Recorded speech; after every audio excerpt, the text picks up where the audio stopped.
రాఘవయ్య గారు ఇలా రండి.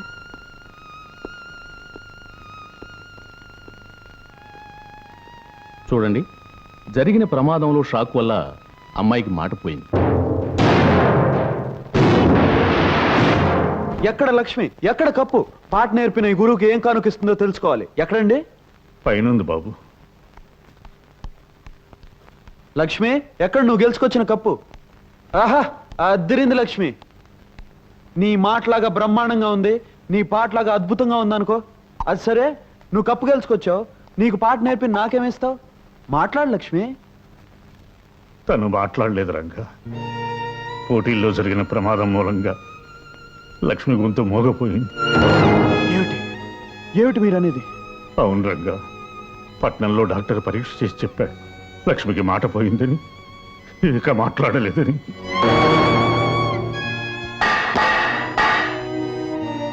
ఏమిటి?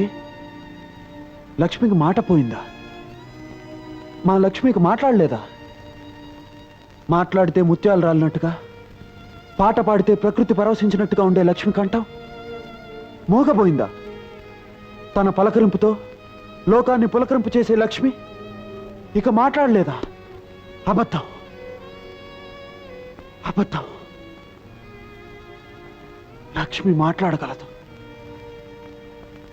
లక్ష్మి, నువ్వు మాట్లాడగలవు కదూ?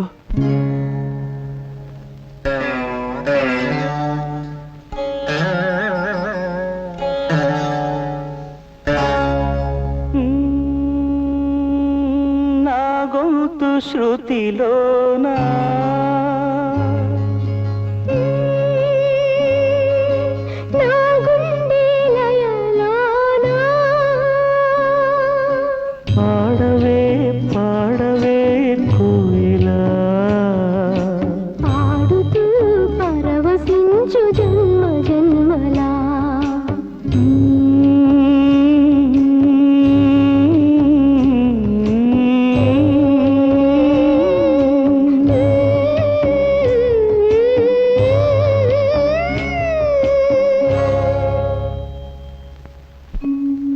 అవును రంగా, పట్నంలో డాక్టర్ పరీక్ష చేసి చెప్పాడు ఇక లక్ష్మికి మాట రాదని. లక్ష్మి గురించా మీ బెంగ? నోటి మాట లేకపోతే నష్టం ఏమిటండి? తాను కళ్ళతో మాట్లాడగలదు, కదలికతో మాట్లాడగలదు, నవ్వుతో మాట్లాడగలదు, నడకతో మాట్లాడగలదు, తను నాట్యంతో